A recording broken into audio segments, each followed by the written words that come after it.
사무엘 하는 이제 다윗이 이스라엘 왕으로 이제 통치하는 그런 시점, 그 시기가 변하는 시기라고 할 수가 있습니다. 내용물을 참조하시면 도움이 되겠습니다. 오늘 본문의 내용들을 우리 같이 한번 읽어보도록 하겠습니다. 교독하겠습니다. 사울이 죽은 후라 다윗이 아말렉 사람을 도륙하고 돌아와서 시글락에서 이틀을 유하더니 세상에 대한 사람이 사울의 집에서 나오는데 그 옷은 찢어졌고 머리에 흙이 있더라. 저와 다윗에게나 말만이 엎드려 절하매 다윗이 저에게 묻되 너는 어디서 왔느냐 대답하되 이스라엘 진에서 도망하여 왔나이다. 다윗이 가로되 일이 어떻게 되었느냐 너는 내게 보아라. 저가 대답하되 군사가 전쟁 중에서 도망하기도 하고 우리 중에 엎드려서 죽은 자도 많았고 사울과 그 아들 요나단도 죽었나이다.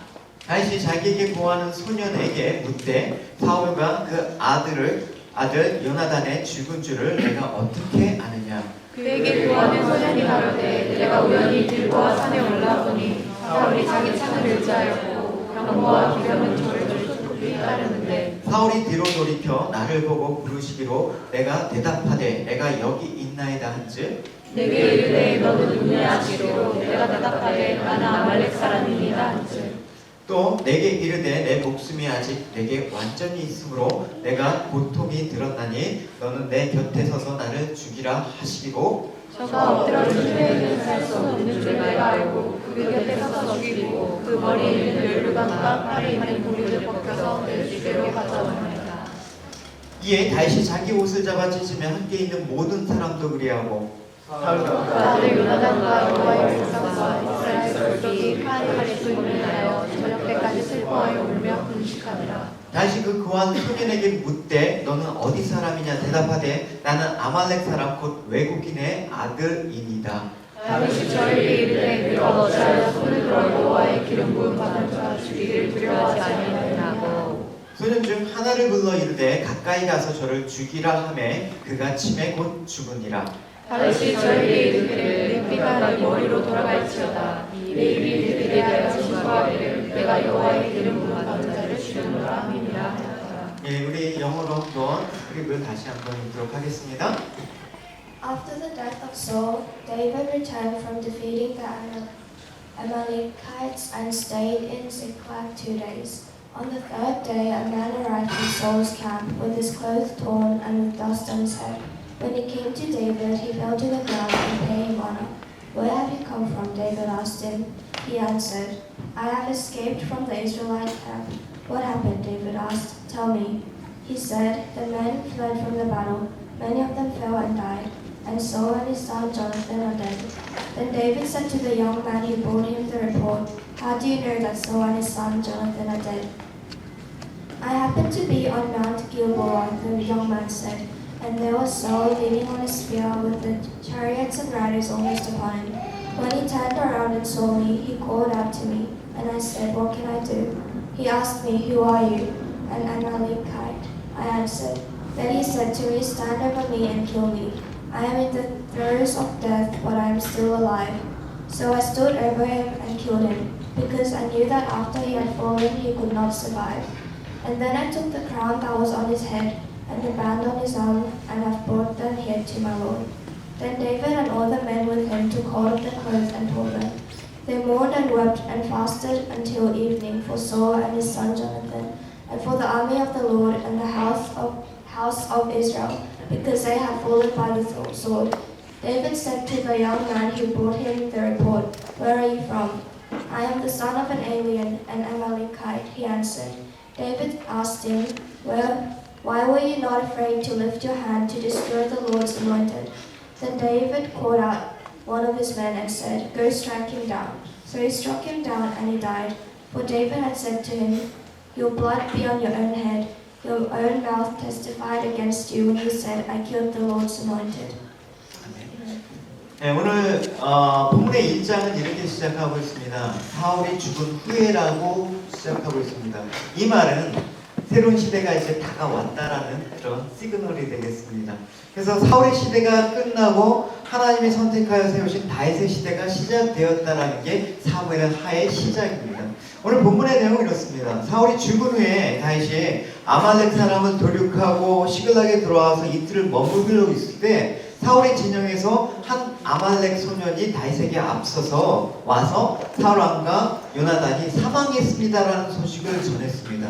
근데 그 사망의 원인이 뭐냐면 부상당해서 더 이상 살 가망이 없는 사울 왕이 이제 자신한테 부탁해서 죽여달라라고 해서 제가 죽였습니다라고 보고를 했습니다. 사실 이건 사실이 아니죠. 우리가 사무엘 상 끝 말미 부분에 있다 보시면 알겠지만 거짓말입니다. 그래서 오늘 본문은 사울이 죽었다는 소식을 다윗이 듣게 된 과정에서 우리가 생각해야 될 포인트가 무엇이냐라는 것입니다. 우리가 먼저 생각할 것은 이거죠.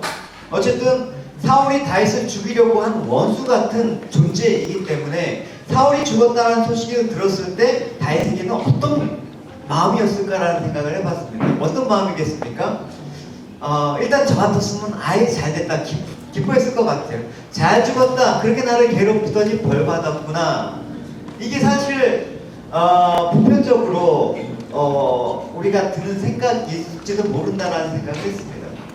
하지만 다윗은 전혀 다른 모습을 보이고 있죠. 오늘 본문에서 오히려 사울의 죽음을 애통해하고 또 뒤에 이제 본문에 이어지는 애가를 불러서 사울을 추도하는 것을 볼 수가 있는 것입니다. 과연 다윗의 이 마음은 어떤 마음일까? 연극이었냐? 아니면 그냥 자신의 이제 왕위를 강하게 한 어떤 정치적 쇼였냐? 뭐 여러 가지 어떤 복선의 의미가 있지 않나라는 생각을 해봤는데, 여러분 이 애통하는 마음에 대해서 주님께서는 분명히 산상순에서도 말씀하셨잖아요. 애통하는 자는 복이 있나니 하나님의 위로를 받을 것이다. 이 애통하는 그 의미가 오늘 본문에 무엇일까라는 그런 생각을 갖고 우리가 나눠보도록 할게요. 또 한 가지는 이제 오늘 아말렉 소년은 거짓말을 했던 그런 모습에 비해서 이 사울의 죽음을 이용하는 그러니까 이 다윗은 되게 슬퍼했던 것에 비해서 이 사울의 죽음을 애도한 다윗의 모습과는 또 다른 한 명이 등장한 거죠. 아말렉 그 소년에 대한 얘기입니다. 그래서 이 죽음을 이용한 그 아말렉의 사람의 모습은 그 어떤 것이냐라는 것들을 오늘 살펴보기로 하겠습니다.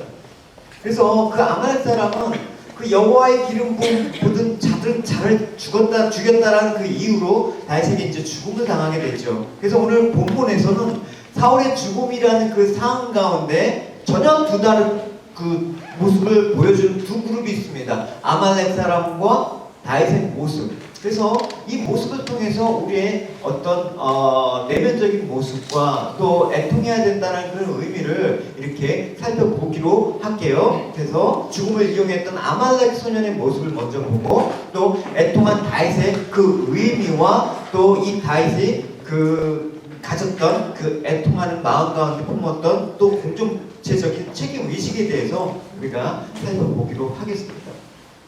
첫 번째 우리가 아말렉 소년에 대해서 우리가 살펴보겠습니다.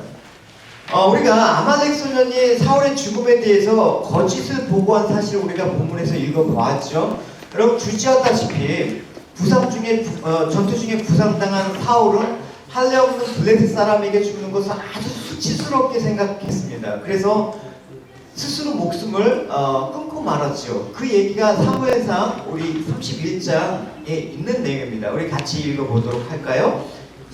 그가 믿는 자에게 이르되 내 칼을 빼어 나를 치르라. 할례 없는 자에게 와서 나를 치르고 모욕하가 두려워하노라 하나 믿는 자가 심히 두려워하여 즐겨 행하지 아니하니라. 이에 사울이 자기 칼을 치러 그에게 엎드려지매. 결국 사울이 아말렉 소년에 의해서 죽여달라고 해갖고 죽임을 당한 것이 아니라 자기가 그 칼에 엎드려서 자결을 했다는 것을 오늘 사무엘상에서 이미 밝히고 있습니다. 그런데도 지금 아말렉 소년이 자신이 사울을 직접 죽였다라고 다윗에게 허위 보고를 한 것입니다. 그래서 이것은 다윗과 사울의 갈등 관계를 이미 알고 있었다라는 그런 추측도 가능한 것이죠. 그렇기 때문에 이 아말렉 소년은 다윗의 정적이었던 사울을 자신이 죽였다고 하면서 다윗으로부터 어떤 보상을 받을 것을 기대하는 마음으로 보고를 했다라는 것을 우리가 정황상 충분히 짐작할 수가 있는 것입니다. 하지만 아말렉 사람은 어떻게 되었습니까? 결국 자신이 한 거짓말로 인해서 목숨을 잃게 되었습니다. 결국 자신의 이익을 위해서, 자신의 생존을 위해서 다윗의 마음에 들기 위해서 한 거짓말이 오히려 자신의 목숨을 잃게 되었다라는 것입니다. 여러분, 우리가 여기서 중요한 것은 이 같은 일이 우리에게 무엇을 가르쳐 주느냐라는 그런 교훈이겠죠. 여러분, 이런 교훈에서 우리가 배울 수 있는 표면적인 것은 무엇입니까? 야, 거짓말하지 말아라, 이렇게 아마 직접적인 교훈을 얻을 수가 있겠습니다. 여러분, 이 교훈은 굳이 교회가 아니겠어요. 세상에서도 얼마든지 가르침을 받을 수 있는 내용입니다. 과연 이 아말렉 소년의 모습에서 우리가 거짓말하지 말라라는 그 교훈, 그것도 물론 알아야겠지만 그거보다는 좀 더 다른 의미로 우리가 해석을 해봐야 되는 것입니다. 그게 뭐냐면, 아말렉 사람이 거짓말하는 것이 아니라 왜 그렇게 거짓말하고 있는지 그 속사람이 어떤가를 우리가 살펴봐야 된다는 것이죠.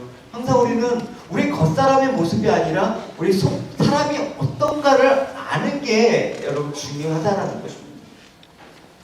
그래서 그와 동일한 속사람이 혹시 우리의 모습은 아닌지라고 한번 돌아보고, 또 하나님 원하시는 그 믿음의 사람의 길로 우리가 가기를 힘써야 된다라는 게 오늘 이 아말렉 소년을 통해서 우리가 배워야 될 점이라고 생각을 합니다.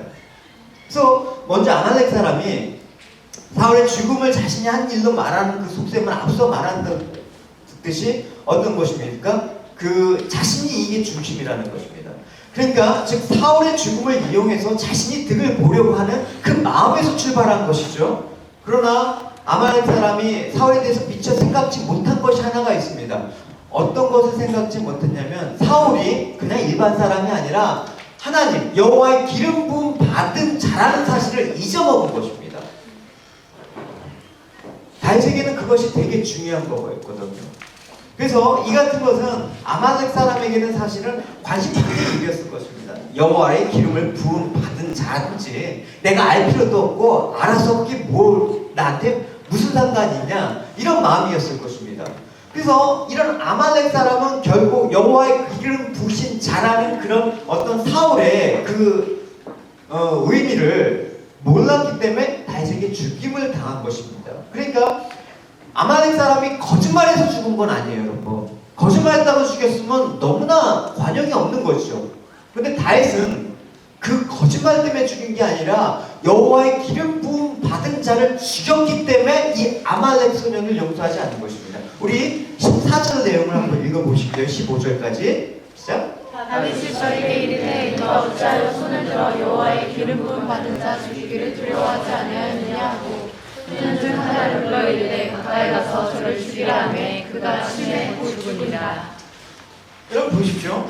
여기서 14절에 두려워하지 아니하여 이렇게 얘기하지 않습니까? 이 두려워하다라는 이 야의 의미는 이렇습니다. 어떤 상황이나 사람에 대해서 무서워하다라는 의미뿐만 아니라 이것은 어떤 때 쓰냐면 하나님의 존재를 의식해서 경외하다라는 의미를 갖고 있단 말입니다. 그러니까 이 아말렉 소년은 하나님이 무서운지 모르고 지금 일을 한 것이다라는 다윗의 판단이었던 것입니다. 그러니까 여러분, 오늘 본문은 아말렉 사람이 사울왕을 죽인 것이 표면적으로 단순히 어떤 보상을 받기 위한 목적으로 행해진 것일지는 모르지만 근본적으로 사울에 대해서 기름 부으신 하나님의 종이라는 그 존재를 인정하지 않고 하나님을 경멸히 여긴 데서 그 원인을 찾을 수가 있는 것입니다. 그래서 아말렉 소년이 다윗에 대한 잘못된 판단은 어떤 것이냐면 이 하나님의 기름 부은 그 자라는 그 의미를 전혀 인식하지 못했던 것이죠. 그래서 자기가 아마 다윗의 경우라면 사울의 죽음에 대해서 내가 이런 공로를 한 것에 대해서 되게 기뻐하시고 나한테 보상을 할 것이다. 사실 이게 사람들의 보편적인 태도라는 것을 오늘 성경에서 말씀하고 싶은 거예요. 여러분, 다윗에게 있어서 사울은 누구입니까? 원수입니다.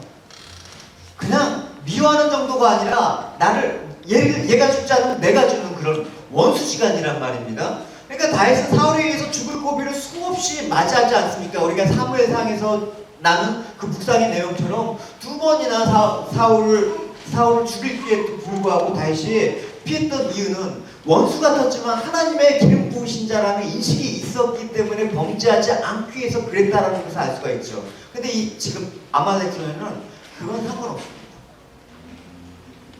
지금 이 아말렉 소녀는 순전히 자기가 어떤 도덕적 기준에 의해서 다윗이 사울의 죽음에 대한 소식을 들으면 기뻐하리라고 판단한 것입니다. 당연하죠, 여러분. 저 사람이 원수 같은 사람을 내가 원수를 제거해 줬으니까 이 사람은 나한테 당연히 칭찬하고 보상하는 게 맞는 거다. 이건 누구나 갖고 있는 우리의 판단과 기준이 될 수가 있는 것입니다.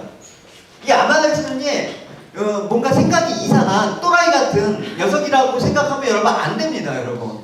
이게 바로 우리라는 것을 성경은 보여주고 있는 내용입니다. 그러니까 지금 사울을 죽였다고 진술한 것은 그의 판단이 자신의 원수인 사울을 죽여준 자신에게 상급을 줄 것이다라고 기대했죠. 그러니까 여러분 여기서 말하는 것 성경은 그런 것입니다. 악인은 모든 것을 자신의 도덕적 기준에 따라서 판단합니다. 여기서 악인이라는 것을 여러분 제가 말하는 뭐 어떤 살인이나 뭐 그런 게 아니라 하나님을 떠난 하나님의 마음을 두기 싫어하는 사람, 그 사람을 악인이라고 제가 총칭을 합니다. 그러니까 하나님의 마음이 없는 사람은 도덕적 기준이 자기 판단의 기준이에요. 그래서 악인은 제약된 그 자신을 선과 악을 기준으로 삼습니다. 그게 선악과 먹은 인간의 본성 아닙니까?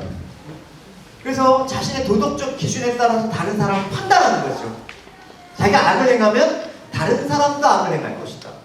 그래서 그들이 악을 행하면서 그냥 하는 말이 무엇입니까? 남들도 다 그래. 그렇지 않습니까? 그렇기 때문에 하나님 말씀이 자기 마음 가운데 두기를 싫어하는 게 너무나 당연하죠. 하나님 말씀이 자꾸만 찢어지는데 여러분 편할 리가 있겠습니까? 그러니까 애써 하나님의 말씀을 귀담아 듣지 않습니다. 내가 생각한 대로 신앙생활을 하는 거죠. 내가 생각한 도덕적 기준에 따라서 여러분 신앙생활을 한다는 게 여러분 위험합니다. 그래서 이 악인은 자신이 생각하는 그런 관점이 모든 일의 척도가 되어버리는 것입니다. 로마서에는 이렇게 하나님의 마음을 두기 싫어하는 사람들을 범하게 되는 제목들을 열거하고 있습니다. 결국 그것들이 나타나는 표면적인 것들이 이런 것입니다. 우리 로마서 1장 18절에서 32절 제가 30절까지 읽겠습니다. 또한 저희가 마음에 하나님 두기를 싫어하며 하나님께서 저희를 그 상실한 마음대로 내버려 두사 합당치 못한 일을 하게 하셨으니 곧 모든 불의, 추와 탐욕, 악에 가득한 자요, 시기, 살인, 분쟁, 사기, 악독이 가득한 자요, 수군수군하는 자요, 비방하는 자요, 하나님을 미워하는 자요, 능욕하는 자요, 교만한 자요, 자랑하는 자요, 악을 도모하는 자요, 부모를 거역하는 자요, 명한 자요, 빼앗가는 자요, 부정한 자요, 무자비한 자라. 저희가 이 같은 일을 하는 자는 사용당한다고 하나님의 정하심을 알고 자기 살이만 하는 건 아니라 또한 그 일을 행하는 자를 못하느니라. 여러분 여기 언급되는 여러분 제목들 한번 보십시오. 이게 어떤 특정한 죄인들만 범하는 어떤 범죄라고 생각하십니까? 정말 여러분 태어나서부터 이런 죄를 짓도록 정해진 사람이 있을까요? 아까 좀 전에 말씀드렸듯이 이런 말씀의 초점은 아말렉 사람의 거짓말이 아니라 그가 그렇게 거짓말을 하고 있는 그 속사람을 살펴봐야 된다라고 얘기했죠. 그래서 그와 동일한 속사람이 우리의 모습은 아닌가 살펴보고 하나님 원하시는 그 뜻과 길이 무엇인가를 우리는 끊임없이 생각을 하고 여러분 돌이켜야 되는 것입니다. 그래서 아말렉 사람의 모습은 하나님 아들로서 하나님께 기름 부음 받은 메시아를 자기의 어떤 이기적인 목적에 따라서 십자가에 못 박혀 죽인 그 유대인의 모습들을 또 상징하는 것이기도 합니다. 그러나 여러분 이렇게 악한 자도 하나님께서 돌이키면 용서해 주시고 다 받아주시거든요. 우리 하나님은 그런 하나님이시지 않습니까? 그렇지만 이렇게 부패한 자신의 도덕적 기준에 따라서 모든 것들을 판단한 악인들은 결국 영원한 멸망에 처하게 된다는 사실을 여러분 기억하시기 바랍니다. 그래서 아말렉 사람의 그 죽음은 악인의 그 멸망을 상징하는 것입니다. 그래서 아말렉 사람이 결국 어떻게 됩니까? 자신의 악으로 인해서 멸망당한 것입니다. 하나님을 경외하지 않는, 하나님을 마음에 두기 싫어하는, 그래서 그 형태로 나온 것 중에 하나가 거짓말일 뿐이에요, 여러분. 거짓말하는 자체 때문에 죽은 건 아니에요.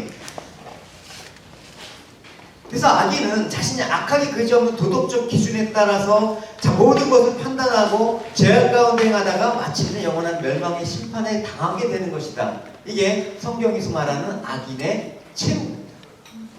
그래서 한편 인간의 도덕적인 기준은 여러분 일을 판단하는데 근거가 될 수가 없습니다. 그래서 성경에서는 함부로 판단하지 말라 이렇게 얘기하고 있습니다. 왜?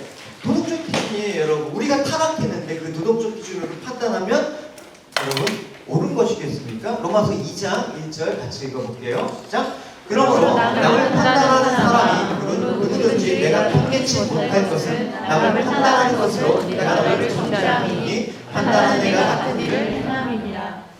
여러분, 그렇기 때문에 우리 모든 판단의 기준은 어디 기준을 둬야 됩니까? 하나님 말씀밖에 없어요, 여러분. 말씀밖에 우리 기준이 될 게 없다는 것입니다. 왜냐하면 절대적 하나님만이 선악의 기준이 되시기 때문에 그렇다라는 것이죠. 그래서 고린도전서 2장 12절에서 15절은 이렇게 말씀하고 있습니다. 우리 같이 읽어보도록 하겠습니다. 우리가 세상의 영을 받지 아니하고 오직 하나님께로 영을 받았으니 이는 우리로 하여금 하나님께서 우리에게 은혜로 주신 것들을 알게 하려 하십니다. 우리가 이것을 말하거니와 사람의 지혜에 가르치는 말이 아니하고 오직 성령의 가르친 것으로 하니 신령한 일은 신령한 것으로 분별하느니라. 육에 속한 사람은 하나님의 성령에게 받지 아니하니 저에게 미련하게 보이며 또 깨닫지도 못하나니 이런 일은 영적으로야 분별하느니라. 그래 여러분, 육신의 눈으로, 세상적인 눈으로는 하나님의 섭리와 성기를 절대로 알 수가 없습니다. 오직 성령께서 말씀 가운데 우리를 조명하심으로 통해서 영적 통찰력이 없이는 하나님의 섭리를 여러분 우리는 알 길이 없습니다. 그래서 아말렉 사람은 사울의 배경에 대해서 관심도 없습니다. 다만 사울의 죽음을 통해서 자신의 공로를 이용해서 다윗에게 어떤 보상을 받고자 하는 목적밖에 없습니다. 오직 그 목적 한 가지. 여러분 이 아말렉 사람의 태도와 마음을 한번 보시기 바랍니다. 이것은 예수를 믿는다고 하면서도 예수님의 죽으심에 대해서 관심이 없는 부류의 사람이라는 것을 의미하는 것입니다. 사울이 여호와께서 세운 하나님의 사람이라는 것은 무시하고 단지 이 사울의 죽음을 통해서 자신에게 이득이 되는 뭔가를 얻기 위한 이 행동이 여러분 과연 예수 그리스도의 죽음은 나와 상관이 없고 단지 예수 그리스도를 통해서 나에게 득을 보려고 하는 여러분 현대인의 신앙과 무엇이 다를 것이 있냐라는 것이 오늘 본문의 초점인 것입니다. 이러한 마음들을 여러분 잘 아셔서 여러분 이 사울의 죽음을 이용한 아말렉 소년과 같은 마음의 상태가 우리가 아닌지 여러분 잘 점검해 보시고는 여러분이 되시기 바랍니다. 우리 두 번째 나눌 내용은 이제 이 아말렉 소년과 대조되는 그 다윗의 모습이 우리에게 또 중요한 것이겠죠.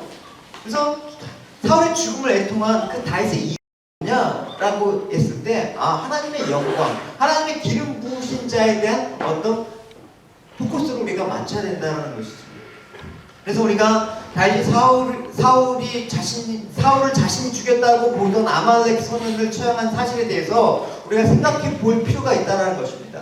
단지 어떤 선악에 대한 그런 판단을 해가고 처형한다는 그런 단순한 편견적인 것보다는 여러분 좀 더 우리가 이 다윗의 입장에서 볼 때 애통하는 것에 대한 의미를 좀 찾아봐야 될 필요가 있는 것이죠. 그래서 지금 다윗의 입장에서 여러분 봅시다. 지금 사울의 죽음은 그의 오랜 도피 생활 가운데 이제 청산을 하고 모든 인생의 새로운 전기를 맞게 되는 아주 획기적인 아주 기쁜 소식이라고 할 수가 있는 것입니다. 근데 마땅히 기뻐할 줄 알았던 다윗이 지금 슬퍼했단 말입니다.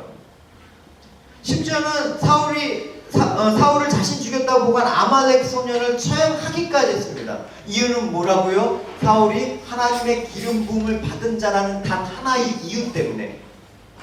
과정을 여러분 잠깐 살펴봅시다. 사전에 보면 이스라엘 진에서 나온 자, 즉 아말렉 소년의 그 보고가 기록되어 있죠. 우리 사절을 읽어보도록 하겠습니다. 다윗이가 내게 이름이 어떻게 되었느냐 너는 내게 구하라. 저가 대답하되 군사가 주택 중에서 도망하기도 하였고 우리 중에 엎드려져 죽은 자도 많았고 사울과 그와 그를 면하도록 죽어내라. 여러분 이스라엘 진에 나온 자 이러한 보고는 하나도 그런 내용이 아닙니다. 있는 그대로 사실이었습니다. 아마도 이 사람은 이스라엘의 패배에 대해서 보고하면서 매우 기분이 들떠 있었을 것입니다. 왜냐하면 이 과정에서 다윗의 정적이었던 사울이 죽었거든요. 그 죽음 때문에 마땅히 기뻐할 것이다. 그러나 아말렉 사람의 입장에서는 이게 불행한 일이 되어버렸습니다. 사울의 부자의 죽음과 이스라엘 패전 소식은 다윗에게 결코 기쁜 소식이 아니었다라는 것입니다. 왜냐하면 하나님의 기름 부은 자인 사울의 죽음과 또 하나님의 선민인 이스라엘의 패전은 하나님의 영광을 가리는 일이었기 때문에, 그리고 요나단과 그 다윗의 우정을 여러분 살펴본 바가 있지만, 여러분 정말 다윗에게 있어서는 정말 사랑하는 사람을 잃은 큰 슬픔이라고 할 수가 있는 것입니다.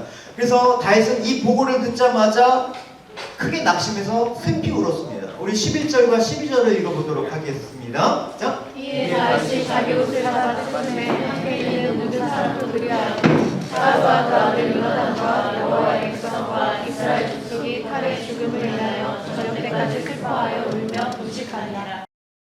11절에 여기 옷을 찢었다라고 얘기하는 이 찢었다라는 이 카라라는 표현은 뭐냐면, 옷이나 그와 어떤 유사한 물건들을 찢는 것으로 사용되는데, 이 옷을 찢는 행위는 이스라엘 당시에 어떤 걸 상징하면 아주 극한 심적 고통과 비통함과 슬픔을 상징하는 그런 행위였습니다. 그래서 다윗은 아말렉 소년의 말을 듣고 그가 가져온 사울의 유품을 확인한 후에 옷을 찢고 해가 저물 때까지 통곡하면서 금식했습니다. 그리고 이스라엘 온 백성에게 같이 슬퍼하고 애도하도록 하였습니다. 여러분, 이와 같은 다윗의 모습은 참 이해하기 어렵습니다. 사실은 슬퍼할 수는 있는데 안 됐다 하면서, 그렇지만 이제 뭐 어떻게 하겠어 뭐 이렇게 할 수 있는데, 지금 이런 약간 태도를 보인다라는 것은 이게 너무 오버한 거 아니야? 이런 그런 모습일 수도 있습니다. 사울이 누굽니까? 다윗 자신을 죽이려고 한 것이죠. 그러니까 이것을 기뻐해야 되는 게 정상적인 반응이고, 이것이 세상 사람들의 마땅한 그런 모습이라고 할 수가 있는 것입니다. 근데 지금 반대로 비통해하고 애통해하는 것입니다. 또 애가까지 불러서 부르게 하였습니다. 그래서 우리가 아까 또 얘기했듯이 이런 태도가 정치적인 어떤 유익과 어떤 태도와 관련되어 있는 것이 아닌가라는 그런 해석도 있습니다. 그러나 사울이 이제 본문 이후에 이제 17절부터 쭉 다윗의 노래가 나오는데, 그게 뭐냐면 일명 활의 노래라고 얘기를 합니다. 그래서 그의 애가에서 보여주듯이 이 정치적인 쇼맨십에서 나온 어떤 가식적인 게 아니라는 것을 우리가 10몇 구절만 읽어봐도 알 수가 있는 것입니다. 사울은 진심으로 사울의 죽음에 대해서 다윗은 슬퍼했다라는 것입니다. 다시 진정으로 원수 같은 사울이었지만 그를 존중하고 마음 깊은 곳에서 그를 사랑했음을 보여주고 있는 것을 시사하고 있습니다. 그래서 여러분, 우리가 다윗의 위대한 면모 중에서 발견할 수 있는 한 가지가 바로 이런 것입니다. 여러분, 정말 다윗의 이 사울에 대한 이 애통과 또 사랑하는 그 마음도 우리가 읽어내고 여러분 실천할 수가 있겠습니까? 여러분, 주님은 우리를 원수까지 사랑할 것을 명하셨습니다. 원수 한번 사랑해 보셨습니까? 안 되지 않습니까? 그럼 여러분, 사람이 같은 사람을 아무 조건 없이 사랑하는 것처럼 어려운 일이 없습니다. 사랑해라 하라 해도 여러분 그게 안 되는 것입니다. 아무리 남녀가 만나서 너희들 둘이 사랑해라 해갖고 이게 될 문제가 아니란 말입니다. 더군다나 지금 사울은 어떤 사람이에요? 자신을 해친 원수, 이 사람이 나를 죽이려고 한, 그냥 죽이려고 위협만 한 게 아니라 진짜 창까지 던지고 죽이려고 한 그런 사울 아닙니까? 그러니까 이 사람을 사랑하는 것은 인간적으로 불가능한 일이란 말입니다. 그럼 다윗은 도대체 어떻게 된 사람이야? 근데 지금 다윗은 자신을 죽이려고 했던 사울을, 원수를 진심으로 사랑했거든. 그게 어떻게 가능하냐? 이제 일반적으로 우리가 성경 본문에서 그동안 나왔는 그 해석 가운데 이런 해석이 하나 있습니다. 소개해드릴 것은 어떤 내용이냐면, 다윗이 사울로부터 받은 은혜를 잊지 않았기 때문에 사울에 대한 이런 애통을 한 것이라는 해석이 있습니다. 그 내용이 이런 거예요. 비록 다윗이 지금 시기하고 목숨까지 빼앗으려고 했던 사울이지만 다윗에게는 은덕을 베푼 인물이다. 그렇기 때문에 그를 존중하고 사랑했다. 왜냐하면 그것도 그럴 것이, 다윗이 목동이었을 때부터 다윗을 장군으로 등용시킨 인물이 누굽니까? 물론 하나님이 세웠지만 표면적으로는 사울 왕이 세웠거든요, 불러서. 그리고 또 다윗은 사울과 어떤 관계입니까? 사울이 장인이에요. 자신의 딸을 주어서 왕의 사위까지 삼은 이가 바로 사울 왕이었단 말입니다. 그리고 다윗이 아무리 재주가 훌륭하고 출중했어도 사울의 은혜가 없으면 오늘날과 같은 정말 이스라엘의 영웅으로 칭함을 받을 만한 위치까지 오르기 힘들었을 것입니다.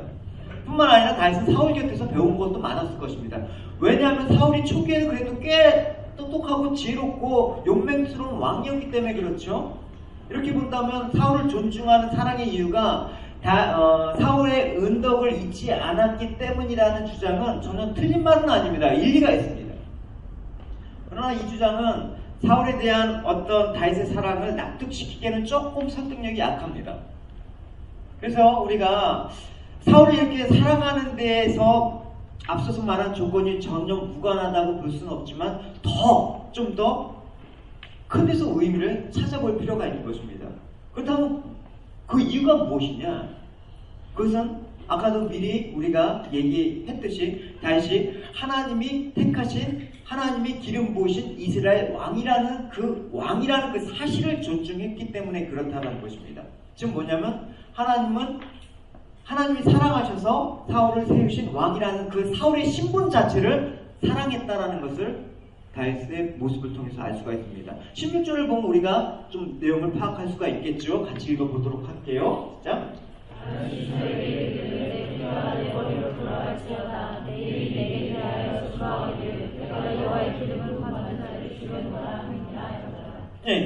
이것은 19절 그 이에 나오는 그 다윗의 노래를 통해서도 알 수가 있습니다. 우리 다윗의 애가라고 할 수 있는 활의 노래 중에 그 일부분 한 구절만 보겠습니다. 같이 읽겠습니다. 이스라엘아 너의 영광이 산 위에서 죽임을 당하였도다. 오라 두 용사가 엎드려졌더라. 여기서 두 용사는 누구예요? 사울왕과 요나단이겠죠. 그러니까 이스라엘아 너의 영광이 산 위에 죽임을 당하였다라고 애통하고 있습니다. 사울의 죽음을 지금 이스라엘의 영광의 죽음이라고 표현하고 있거든요. 하지만 여러분 표면적으로 볼 때 사울이 이스라엘의 영광으로 불릴 만한 인물은 사실 아니지 않습니까? 그래서 결국은 사울을 이스라엘 영광으로 부르는 것은 이 사울이라는 인물이 아니라 이 사울이라는 그 자리 자체가 하나님의 기름 부으심이 있는 자리이기 때문에 존중했다는 의미를 봐야 되는 것입니다. 그래서 하나님께서 사울을 기름 부으신 것은 하나님의 거룩한 이름을 위해서였어요. 하나님의 영광을 위해서 세운 것입니다. 그래서 사울은 어떤 왕이었습니까? 그런 하나님의 영광을 위해서 드러내는 자리였음에도 불구하고 사울은 그걸 망각했던 왕이었습니다. 그래서 하나님의 영광은 보지 않고 아말렉 사람처럼 자신의 영광과 이득을 위해서 달려왔던 그런 사람이었습니다. 그러나 다윗은 오직 하나님의 영광만 바라보았습니다. 그러니까 더 우리가 사울의 죽음에 애통하는 것을 볼 때 더 근본적인 이유는 하나님의 영광과 그의 거룩하신 이름이 다윗의 그 중심 가운데 있었기 때문에 애통하는 모습이 나왔다라는 것을 여러분 놓치면 안 되는 것입니다. 그래서 하나님이 아말렉 사람을 다윗 앞에 세우셔서 우리에게 가르치는 것은 자신의 이득을 위해서 사는 사람과 또 다윗의 모습을 통해서 오직 하나님의 이름과 영광을 위해서 사는 사람의 모습은 무엇이 다른가라는 것을 오늘 본문은 보여주고 싶으신 거예요. 여러분, 하나님의 영광과 이름을 위해서 산다라는 것은 무엇입니까? 결국은 간단히 말해서 그런 것입니다. 내 이익을 떠나서 사는 사람이 여러분 정말 하나님의 영광을 위해서 산다라고 말할 수가 있는 것입니다. 그게 우리의 속마음이 되었으면 좋겠습니다. 하나님께서 우리에게 바라보고 또 원하시는 그 마음이 바로 이런 것입니다. 우리는 십자가를 말하면서 여러분 무엇을 생각하고 있습니까? 여러분 각자에게 십자가는 어떤 의미가 있습니까? 여러분 생각을 물어보고 싶은 것이 아니라 사도 바울은 이 십자가에 대해서 빌립보서에서 이렇게 말하고 있습니다. 우리 빌립보서 1장 20절 21절 같이 읽겠습니다. 시작. 부끄럽지 아니하고 오직 성과 지혜로 온전히 담대하여 살든지 죽든지 내 몸에서 그리스도가 존귀를 되게 하려 하느니 이는 내게 사는 것이 그리스도니 죽는 것도 유익하니라. 바울은 지금 내가 살든지 죽든지 자기 몸으로 그리스도의 존귀를 드러내기 원한다는 것입니다. 여러분 몸으로 그리스도의 존귀를 드러내는 게 무엇입니까? 여러분 숙제입니다. 검사는 안 하겠습니다. 살아도 죽어도 주님의 영광을 위해서 살아가는 것이 무엇일까라는 것이 바울의 늘 관심이고 초점이었습니다. 그래서 로마서에 보면 과연 성도는 어떤 존재인가라는 그런 고백을 이렇게 하고 있습니다. 우리 같이 읽어보도록 할게요. 시작. 우리 중에 누구든지 자기를 위하여 사는 자 없고 자기를 위하여 죽는 자도 없다. 우리가 살아도 주를 위하여 살고 죽어도 주를 위하여 죽나니 그러므로 하나 죽나 우리가 죄의 것이오라. 여러분 이게 얼마나 큰 놀라운 선포입니까? 우리 중에 누구든지 자기를 위하여 사는 자가 없도다. 이것이 바로 교회의 힘이고 능력입니다. 할렐루야. 우리는 성도라는 이름을 가지고 있으면서 실제로 주를 위해서 살지 않습니다. 내 자신을 위해서 삽니다. 먹어도 자기를 위해서 먹고 먹지 않아도 다 자기를 위해서 먹지 않습니다. 다이어트 하죠. 우리는 사나 죽으나 다 주님이 우리 자신을 위해서 필요한 존재이라는 것들을 여러분 회개해야 되는 거죠. 여러분 이제 여러분 예수님의 피 흘림의 시대, 피 흘림에 대한 그 십자가 앞에서의 우리 모습을 여러분 바라봅시다. 나의 존재됨, 내가 성도로서의 존재의 의미를 여러분 무엇에서 어디에서 찾느냐, 이걸 찾지 않으면 여러분 어떤 사람이 됩니까? 여러분 아말렉 소년 아니면 사울 왕과 같은 그런 모습으로 살아가는 거예요. 여러분 어떤 게 목적입니까? 세상의 영광과 세상의 영광과 세상에서 여러분의 이름을 얻는 것이 여러분 삶의 의미입니까?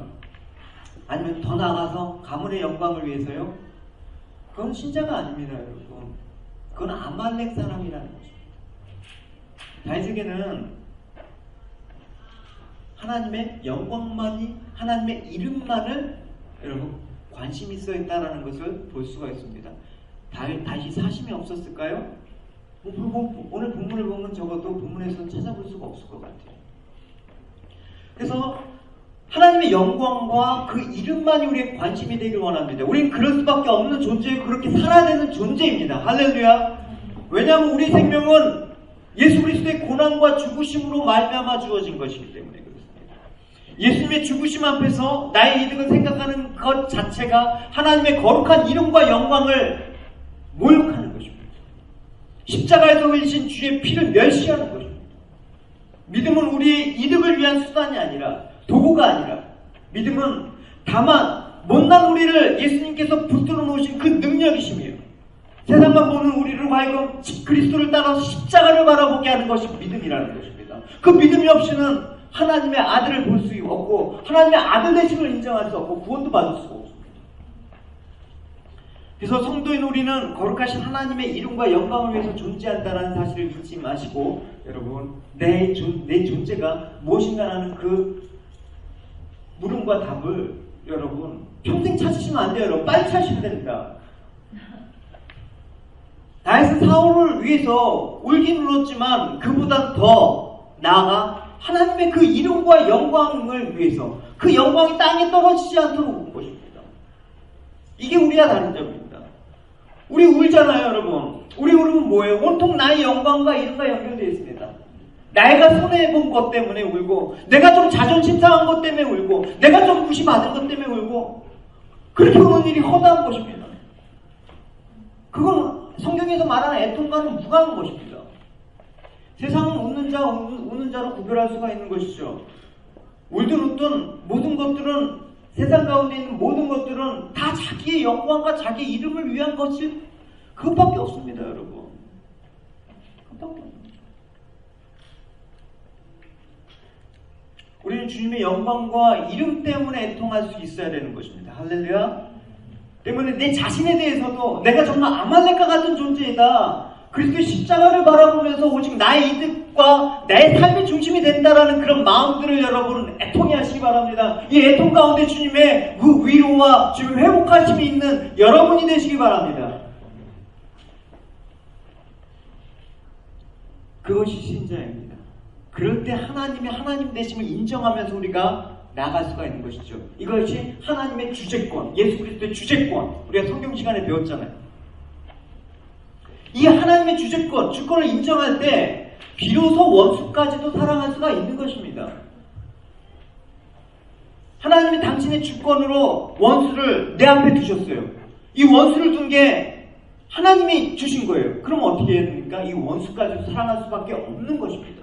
하나님이 나를 위해서 두신 사람인데 내가 함부로 판단하거나 정죄하거나 죽이지 못하는 거죠.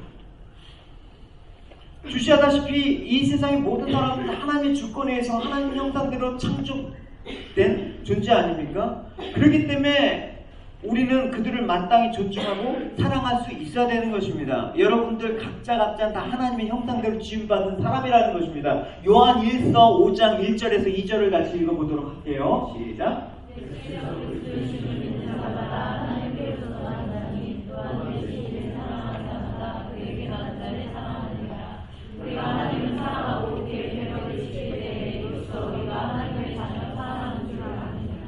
여러분 교회 지체를 사랑하시죠? 여러분 자녀를 사랑하시죠?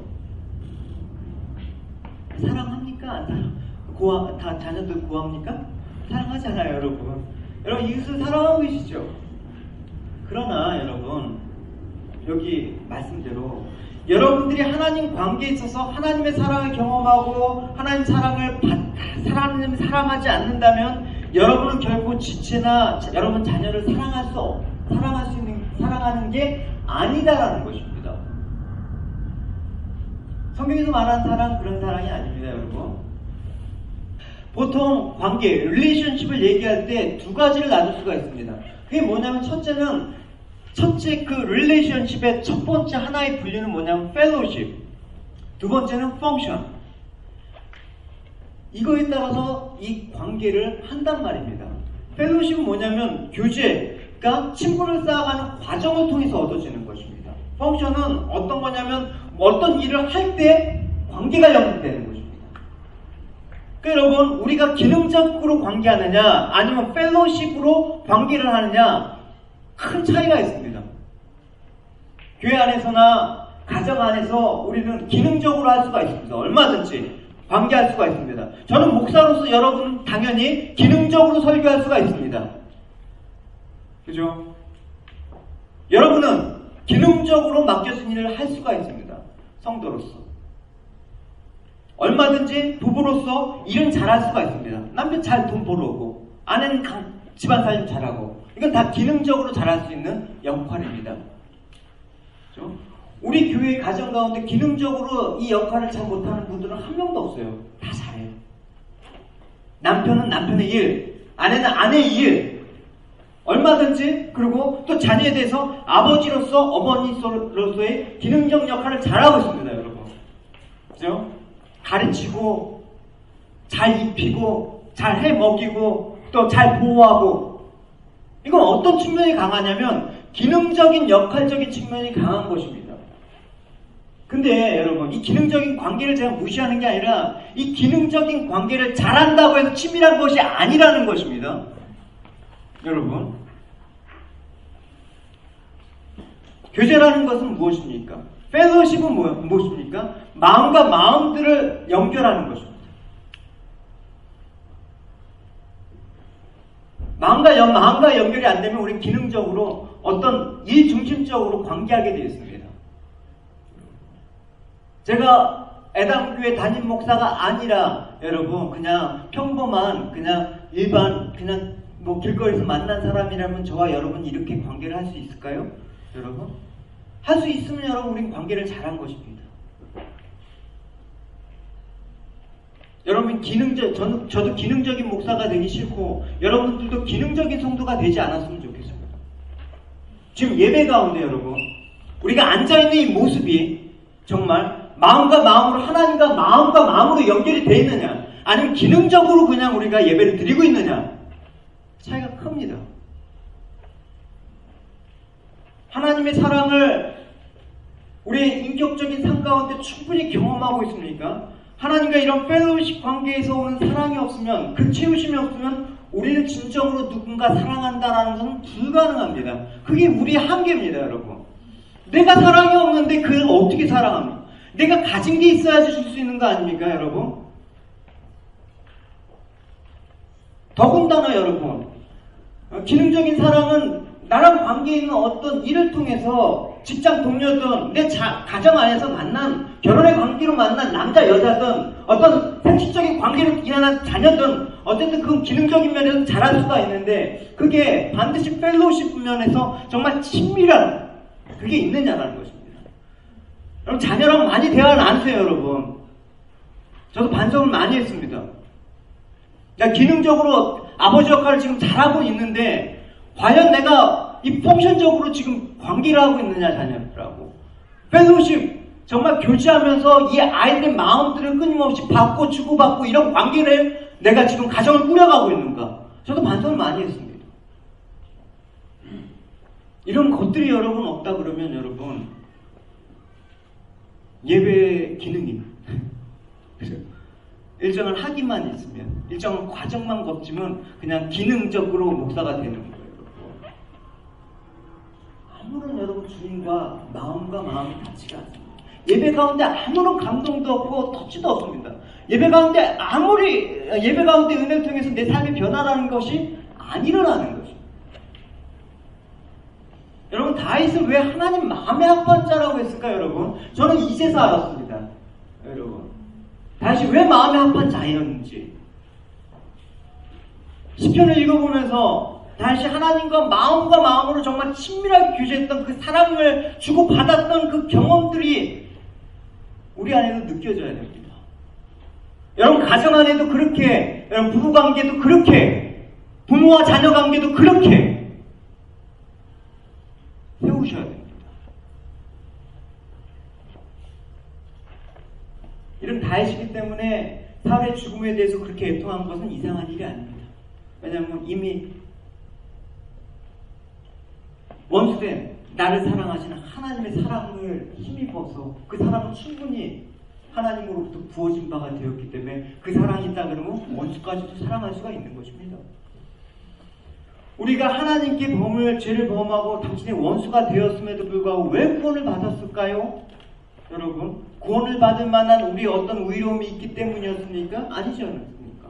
이건 단순히 하나님과 친밀한 관계 속에서 하나님 아버지로부터 부어진 바 된 그 사랑을 주 예수 그리스도께서 하나님으로부터 받은 그 사랑을 십자가에서 우리에게 다 쏟아 부으셨기 때문에 우리가 구원받은 것입니다. 예수님께서 하나님과의 그 친밀한 관계 속에서 없는 사랑이 없었다면 단지 기능적으로 가서 너 할 일 해 이런 관계가 아니지 않습니까? 예수님과 하나님과의 관계를 여러분 공생에서 보면 얼마나 여러분 친밀하게 나누셨습니까? 여러분. 그러니까 그 사랑을 우리한테 쏟아 부으셨죠. 사랑이 있는 자만이 사랑할 수가 있는 것입니다. 그렇죠? 우리 그 찬양하지 않습니까? 십자가에서 쏟으신 그 사랑 강같이 온 땅에 흘러 각 나라와 족속 여러분 마음 가운데 그 사랑이 흘렀기 때문에 예수님께서 하나님과의 관계 속에서 우리에게 부어진 그 사랑을 요한복음 17장에서 우리가 한번 읽으면서 그 마음들을 한번 느껴봅시다. 우리 17장 우리 같이 교독할게요. 아버지께서 내 안에 내가 아버지 안에 있는 것 같이 저희도 다 하나가 되어 우리 안에 있게 하사 세상으로 아버지께서 나를 보내신 것을 믿게 하옵소서.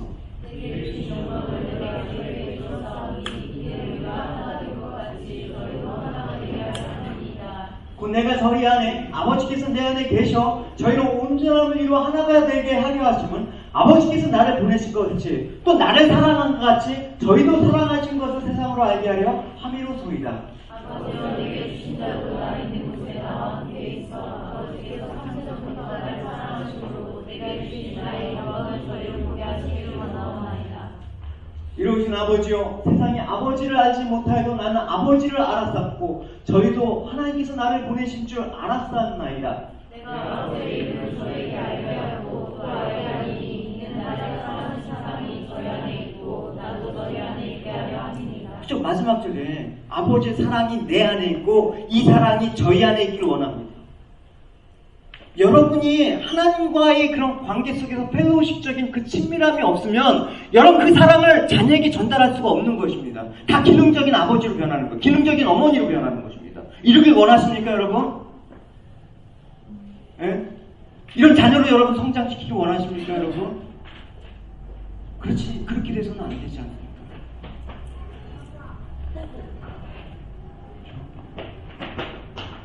그래서 기독교인들의 이웃사랑은 뭐냐면 달빛사랑으로 흔히 얘기를 합니다. 달이 스스로 빛을 발하는 것이 아니라 태양빛을 반사하는 것처럼 성도들도 하나님의 구속의 사랑을 힘입어 이웃을 사랑해야 된다는 것입니다. 한번 보십시오. 갈라디아서 5장 6절입니다. 자, 그리스도 예수 안에서는 사랑이나 원래가 별로 없되 사랑으로서 역사하는 믿음 뿐이니라. 이 사랑받는 자는 사랑을 실천할 수밖에 없다는 의미입니다. 말이 필요 없습니다. 이론이 필요 없는 것입니다. 사랑이. 어떤 여러분 어떤 해박한 여러분 말씀의 지식을 갖고 여러분한테 퍼붓는다고 해더라도 여러분이 기능적으로 신앙생활한다 그러면 아무 소용이 없는 것입니다. 우리가 하나님의 주권을 인정하고 하나님의 사랑을 아는 자라면 이 다윗처럼 원수까지도 사랑할 수 있는 이 모습. 그래서 주님은 이와 같은 요구가 여러분 어렵거나 부당하다고 여겨지지 않길 바랍니다. 아, 주님 그러셨으니까, 주님의 사랑이 나한테 부어진 바 됐으니까 당연히 저희도 이럴 수가 있습니다. 주님이 여러분에게 이런 요구를 하시면 여러분 어떻게 하실 것입니까? 같이 읽어보겠습니다. 오직 너희는 원수를 사랑하고 선대하며 아무것도 바라지 말고 그리라. 그러면 너희는 사귈 것이요 또 지극히 높으신 이 아들에게 되리라. 너희는 내 모르는 자와 약한 자에게도 잘할 수 있으니라. 너희 아버지를 사랑할 수 같이 너희도 사랑하라. 마지막 우리가 사울의 죽음을 애통한 그 다윗의 이유에서 우리가 찾아보는 것은 이것이 뭐 어떤 개인적인 책임을 뛰어나서 우리 모두의 책임이라는, 이것이 이 책임에서 나도 책임을 벗어날 수 없다라는 이 공동체적인 책임 의식 때문에 애통했다라는 모습을 볼 수가 있습니다.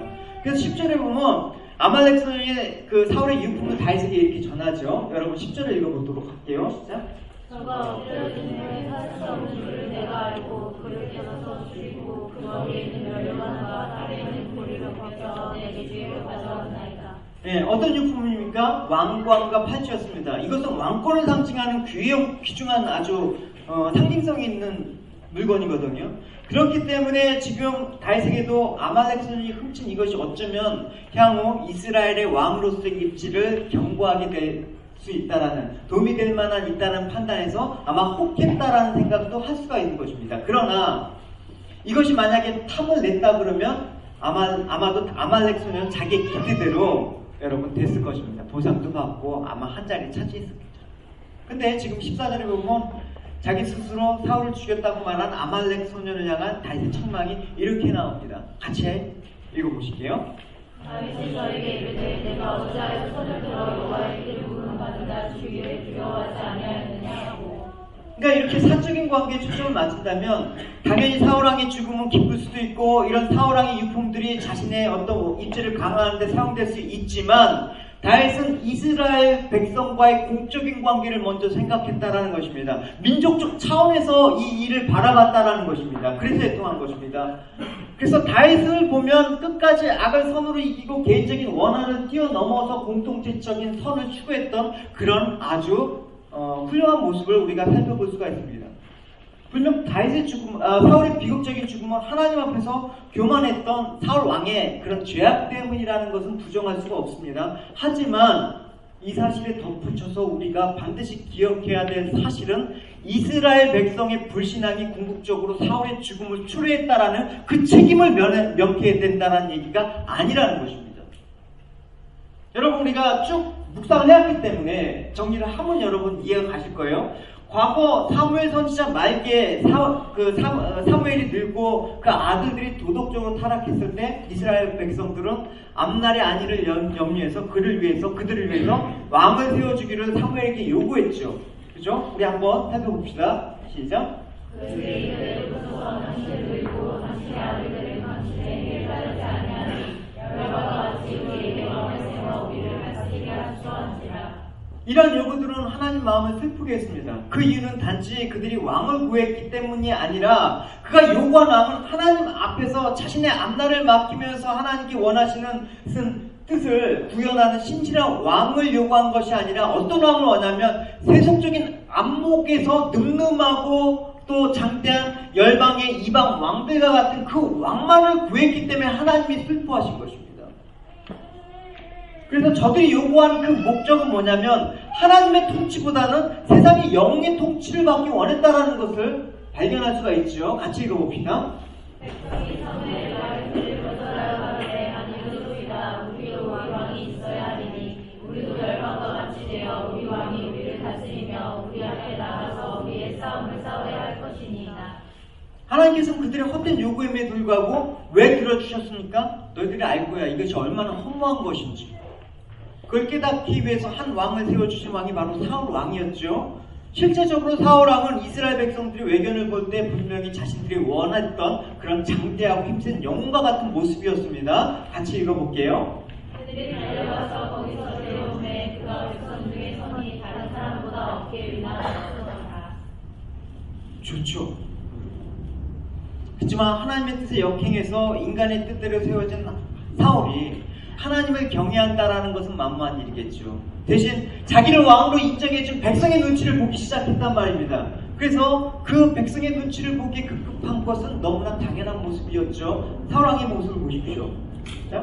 사울이 사무엘에게 이르되 내가 무죄하였나이다. 내가 여호와의 명령과 당신의 말씀을 어긴 것을 내가 백성을 두려워하여 결과를 성공하였음이니이다. 여러분, 따라서 이런 사실을 의거할 때 사울의 죽음은 이스라엘 백성의 공동체적인 책임과 무관하다고 얘기할 수가 없는 것입니다. 결국 우리는 공동체에 속한 개개인의 역할이 얼마나 중요한지 깨달을 수가 있습니다. 여러분, 목사를 비난하기 이전에 여러분 그 책임도 여러분 있다라는 것을 여러분 기억을 하셔야 된다는 것입니다. 그래서 이런 원리는 고린도전서에서 이렇게 말씀하고 있습니다. 같이 읽어보겠습니다. 시작. 만일 한 지체가 고통을 받으면 모든 지체도 함께 고통을 받고 한 지체가 영광을 얻으면 모든 지체도 함께 즐거워하느니 너희는 그리스도의 몸이요 지체의 각 부분이라. 물론 어떤 공동체든지 그 공동체를 이끌어 나갈 일차적인 책임은 그 공동체 지도자에 있는 것은 여러분 분명한 사실입니다. 하지만 지도자가 그 책임을 감당치 못할 때 이를 보조하면서 그가 나갈 길을 충고해주고 또 조언해줄 그 공동체의 그런 개개인의 구성원들의 역할은 여러분 더 중요한 것입니다. 그래서 다윗이 자신과 온 이스라엘 향해서 슬픔을 애도하게 한 이유가 바로 여기였습니다. 사울이 죽은 원인은 너희들의 책임, 더 나아가 내 개인적인 책임도 관가할 수가 없어. 왜냐하면 분명히 그 하나님께서 그 유다에 머물라고 하셨기 때문에 머물렀으면 그런 일이 안 일어났는데 사실은 블레셋으로 망명한 그런 일이 있지 않았습니까? 아마 이런 여러 가지 정황들 때문에 이 죽음은 나와 무관하지 않다라는 생각을 했을 것입니다. 이 공동체적인 책임의 의식이 다윗은 있었습니다. 예수님께서 공생에 보면 많이 우셨다고 얘기했습니다. 성경에서 한 3번 정도 발견할 수가 있는데 여러분 어떤 이유로 우셨다라고 말씀하고 있습니까? 그 중에 하나가 뭐냐면 이스라엘이 하나님의 뜻을 짓밟고 불의와 제약에 빠진 것을 보고 우셨습니다. 속상해서. 예수 그리스도 하나님의 아들인 자신을 몰라보고 배척하는 무지에 우셨습니다. 또 더 나아가 그들이 장래 닥칠 위험도 모르고 멸망의 어떤 눈앞에 있는 멸망도 모르고 그냥 세상 가운데 살아가는 그 모습을 보고 한탄을 하셨습니다. 누가복음 19장 예수님의 애통의 눈물이 이렇게 기록되어 있죠. 같이 읽어볼게요. 자. 가까이 오사 성을 부시고 계시며 아라사를 너도 오늘날 평화에 관한 일을 알았다면 조언하나니와 지금 내 눈에 숨겨두다. 날이 이르자 내 원수들이 표성을 쌓고 너희를 돌아서는 손에 가두고 또 너와 네 가운데 있는 내 자식들을 행하게 되었으며 불만하도록 위에 남기지 아니하리니 이제는 거부하는 자를 내가 알지 못함이다 하시니라. 개인적으로 예레미야 선지자를 참 좋아합니다. 좋아하는 이유가 거창하지 않습니까? 거창하진 않습니다. 많이 울었기 때문에. 그래서 그렇게 하나님의 사랑을 퍼부었고 눈동자처럼 지켰던 이스라엘이 하나님 사랑을 끝까지 거절하게 되었을 때 앞으로 이루어질 심판을 바라보고 주님은 슬픔의 통곡을 했습니다. 마태복음에서 주님의 마음을 이렇게 표현하고 있죠. 같이 읽어보겠습니다. 예루살렘아 예루살렘아 승자를 주시기 그리고 내게 파송된 자들을 도우시는 자여 아무리 그 새끼를 날게 하지 못같이 내가 내 자녀를 보려 한 일이 몇 번이냐 그러나 너희가 원치 아니하였도다. 그렇게도 이스라엘 위해서 모든 것들을 다 쏟아 부으셨건만 구원을 위해서 하나님이 하신 일을 죽기까지 충성해서 순종하셨건만 그들은 그것들을 거절했습니다. 주님은 지금 어떤 장면을 보고 계십니까? 앞으로 40년 후에 이스라엘에게 주어진 은혜의 시간이 끝났을 때 로마의 타이터스 장군에 의해서 완전히 벽돌 하나 안 남고 다 멸망할 예루살렘의 모습을 보고 우신 것입니다. 성령 하나님께서 우리에게 은혜를 베풀어 주셔서 우리로 하여금 하나님 나라 전체를 볼 수 있는 여러분 영적 안목이 있기를 소원합니다. 할렐루야. 단지 나의 사적인 이해 득실이나 아니면 우리 개교회의 어떤 성장과 그런 부흥회 그런 것들 넘어 우리가 전체적인 하나님 나라를 보게 해주시길 소원합니다. 할렐루야. 오늘날 교회 안에서 또 이 땅에서 일어나는 가증한 일 가운데 또 우리 안에서 내 안에 일어나는 이 가증한 일로 인해서 애통이 하는 은혜의 역사가 우리 안에 있게 해주시기를 원합니다. 이 모든 공동체적인 책임의식을 갖고 여러분 우리 한 사람 한 사람이 하나님 원하신 뜻 가운데 여러분 나아갈 수 있는 복된 여러분 되시기 바랍니다. 말씀을 마치도록 할게요. 우리가 오늘 살펴본 바와 같이 사울의 죽음을 보고 상반된 두 사람의 모습을 봤습니다. 아말렉 사람과 다윗의 모습. 결국 아말렉 사람을 통해서 자신의 이익을 중심으로 행동하는 이 사람의 모습을 보았죠. 이익이 되는 것이라면 상대방 입장은 전혀 고려하지 않고 너는 죽어도 나만 산다는 그런 논리로 살아가요. 너는 불행해도 나만 행복하면 된다. 무엇보다도 중요한 것은 하나님 앞에서도 이러한 인간성을 드러내는 게 우리의 악함이라는 것입니다. 심지어 우리의 죄를 대신해서 십자가에 죽으신 예수님에 대해서도 이런 인간성을 드러내는 것입니다. 전혀 스스럼 없이 부끄럼 없이 예수님 믿는다고 하면서 은혜를 말한다고 하면서 예수님의 죽음과는 무관한 듯한 이런 삶들은 도대체 어떻게 된 것입니까? 그냥 기독교인이라는 이름으로 교회는 잘 모이고 목사라는 그 이름으로 그 타이틀로 설교는 하고 성대가 있으니까 그대로 노래는 하고 다 이런 기능적인 모습만 남아있는 거 아닙니까 여러분?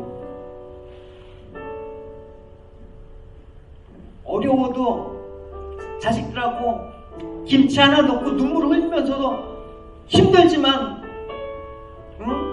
충분히 자식과 교제하면서 나는 자녀가 잘 크겠습니까?